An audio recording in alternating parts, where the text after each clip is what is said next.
Chers amis, bonjour. Cette semaine, baptême, volume 2. Nous allons traiter aujourd'hui de tout ce qui est baptême pour tous, c'est-à-dire des petits et des grands. Il est vrai que c'est seulement dans la religion catholique qu'on baptise des petits-enfants. Quand on dit petits-enfants, on parle des personnes qui n'ont pas encore l'âge de raison, on parle des enfants qui n'ont pas encore de foi personnelle, donc des bébés qui ne sont peut-être même pas conscients de tout ce qui se passe autour d'eux, et qui pourtant reçoivent le baptême. Contrairement aux autres religions chrétiennes, où on attend que la personne soit en âge de comprendre, de faire le choix elle-même, de demander le baptême, de choisir Jésus.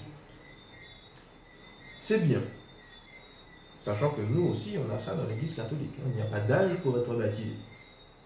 Mais, nous avons ce plus, qui est un véritable plus en plus, de baptiser les enfants quand ils sont bébés. Alors pourquoi? Ça vient d'où?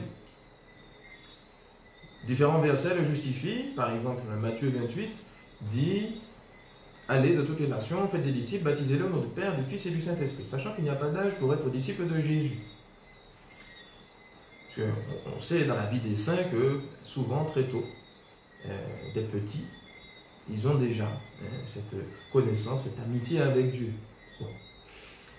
Un autre verset qui le justifie, nous sommes en Jean, chapitre 3, verset 5, qui dit « Personne, à moins de naître de l'eau et de l'esprit, ne peut entrer dans le royaume de Dieu. » Et l'Église a toujours compris avec ce verset qu'on ne pouvait pas priver les enfants du baptême, puisque de la même manière que les parents font naître l'enfant au monde, et de la même manière, quand on le baptise, on le fait naître en Dieu.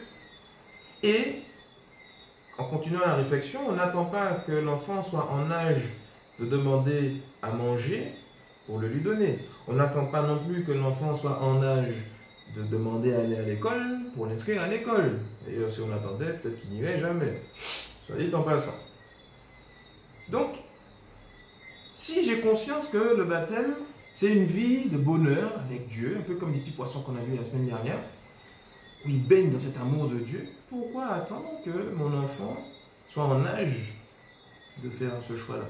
L'idée, quand on baptise les enfants, c'est de les aider à comprendre petit à petit dans quel bain ils sont pour qu'ils puissent faire les meilleures grâces possibles. Parce que moi-même, j'en vis. Je ne veux pas transmettre quelque chose que je ne vis pas moi-même. Et donc, c'est de l'ordre aussi de l'éducation. Et d'ailleurs, la réforme de la catéchèse va aussi en ce sens pour rappeler aux parents qui sont les premiers catéchistes de l'enfant. De la même manière qu'un parent apprend à un enfant à dire bonjour, merci, au revoir, à être propre ou je ne sais pas quoi, et bien de la même manière, l'éducation spirituelle lui permet de comprendre dans quel bain il est, quelle identité il a reçue, ce qu'il est aux yeux de Dieu, pour pouvoir y coller de plus en plus. Et donc, très tôt, il est déjà dans cette vie en Dieu. Il a déjà un pied au ciel depuis son plus jeune âge. Donc, pourquoi attendre? Pourquoi ne pas lui partager ce bonheur très tôt? Ce qui serait dommage. Bon. Il y a aussi peut-être une frustration de la part de certains qui, aujourd'hui, quand ils sont grands, se disent « Ah, j'aurais aimé être rebaptisé.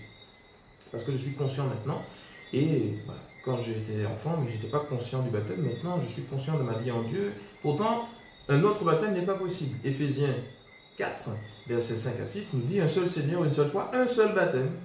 Un seul Dieu et Père de tous et tout. » Ce qui fait que je ne peux pas être rebaptisé, mais je peux vivre ce qu'on appelle un baptême dans l'Esprit Saint, c'est-à-dire une démarche de prière qui m'aide à choisir Jésus à nouveau, grâce à l'Esprit Saint qui vient un peu réveiller les grâces que j'ai reçues à mon baptême pour choisir davantage Jésus, pour qu'il m'aide à mettre mes pas dans les pas du Christ.